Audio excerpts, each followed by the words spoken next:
What's up, everybody? Doc Dog 1985. There's levels to this. All right, guys. What is the future of gaming? Is the future of gaming VR or is it cloud gaming?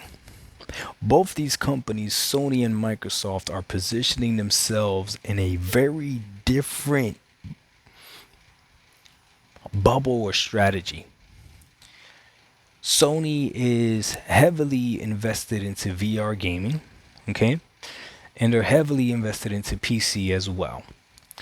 Microsoft obviously heavily invested into PC, right? But where they differ is that Microsoft has, for what we can see, has no plan with the VR, right? Their plan right now is with cloud gaming. Cloud gaming via a subscription service. So the only way you can access Microsoft's cloud gaming is via their subscription service.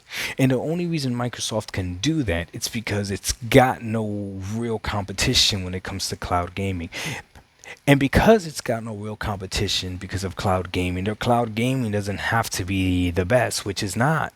It's not, right? It's the best of what it is right now, but it's not the best cloud gaming that we've experienced. Okay, so what is the future of gaming? I'm curious. I don't think it's VR.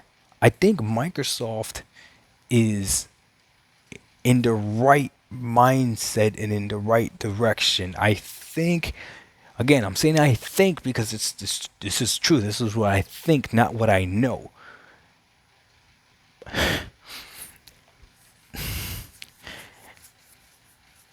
A lot of us that cap for VR don't even have VR. VR's cool, looks like a cool novelty. Some of you guys have VR headsets and it's collecting dust. You play one or two games, that's it. You thought Horizon Call of the Mountain was cool, but that's it. You went back to your regular gaming.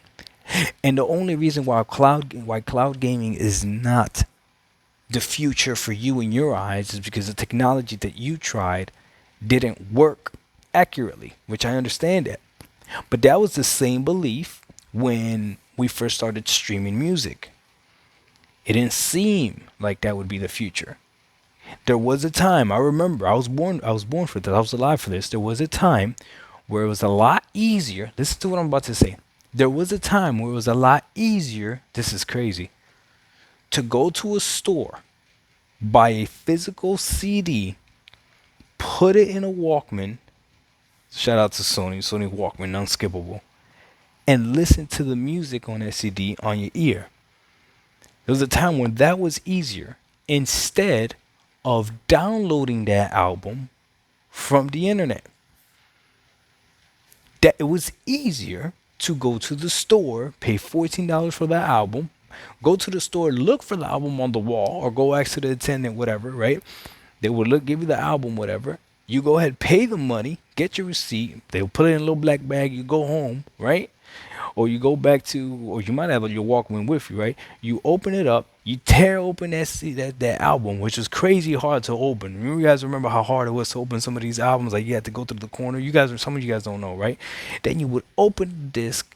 God forbid the disc wasn't placed in there right and it was just shaking in there, you'd be mad, right? You take out that disc, I'm going nostalgia on right now, put it in your Walkman, you would listen to that music, and that was easier than staying home.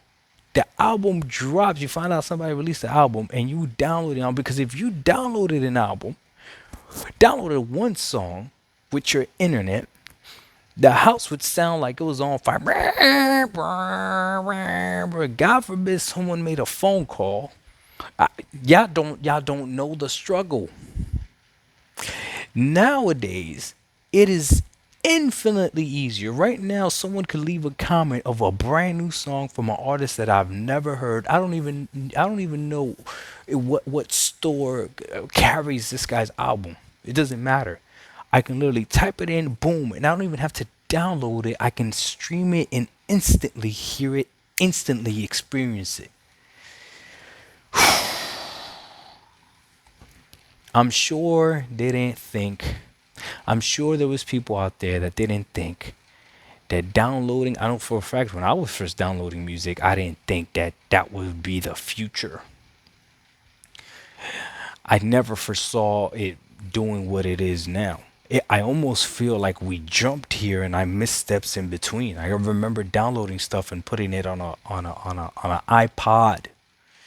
I remember that, putting stuff on an iPod, and that's it. That was your playlist. That's it. That's it. That whatever you had on the iPod, that's it. That was your playlist, unless you were willing to go through the torture of downloading a whole nother playlist. That was it. Nowadays, I don't even have to download anything. I get upset when gotta get on a plane to download something. There's a huge difference. I don't see VR doing that. I see cloud gaming doing that though. When the experience becomes good enough, cloud gaming will be the way. And I feel like right now, Xbox has their hand in cloud gaming way better than Sony does. That's a problem. That's gonna be a problem for Sony. But let me know what you guys think. Dark Dog 1985, there's levels to this. We out. Peace.